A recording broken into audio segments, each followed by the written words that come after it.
नमस्कार दोस्तों, कृषि ज्ञान में आपका स्वागत है। किसान भाइयों, आज हम बात करने जा रहे हैं कि जो माइक्रोराजा क्या होता है। बहुत से किसान भाई ये इस बात का डाउट रहता है कि माइक्रोराजा क्या होता है और ये क्या काम करता है और कब इसे डाला जाता है और क्या। किसान भाई, बहुत से किसान भाई इस बारे में जानना चाहते हैं कि माइक्रोराजा क्या है, और बहुत से किसान भाई इसके बारे में जानते नहीं कि माइक्रोराजा हमें क्यों इस्तेमाल करना चाहिए और किस काम में ये आता है। माइक्रोराजा एक फंगस होता है, जैसे हमारे किसान भाइयों फंगस होता है, ये मित्र फंगस पोषक तत्व डालते हैं। माइक्रो न्यूट्रिएंट और न्यूट्रिएंट का इस्तेमाल हम करते हैं, खाद के साथ मिलाकर डालते हैं, उनको पौधों की जड़ों तक पहुंचाने का काम करता है माइक्रोराजा।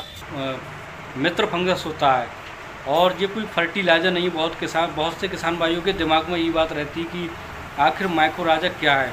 जब हम फसल को कोई खाद या कोई न्यूट्रिएंट, माइक्रो न्यूट्रिएंट का इस्तेमाल करते हैं, जो ऊपरी पड़ा रहता है, पौधों की जड़ों तक नहीं पहुंच पाता है। पोषक तत्व जो होते हैं उनको उसकी जड़ों से पहुंचाकर पौधों की जड़ों तक पहुंचाकर पौधों की जड़ों का निर्माण करता है। ये बहुत अच्छा कार्य है।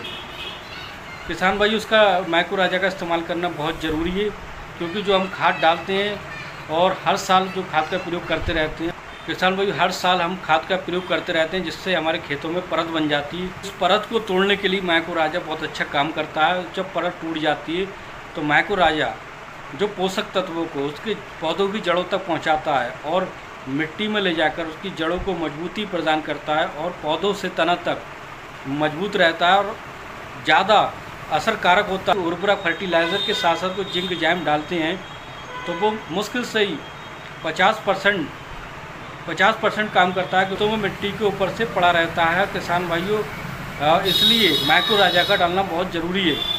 माइक्रोराजा की हम डोज की बात करें किसान भाइयों, 1 किलोग्राम प्रति एकड़ के हिसाब से हमें सभी उर्वरक फर्टिलाइज़र जिंक जैम के साथ मिलाकर डालना चाहिए।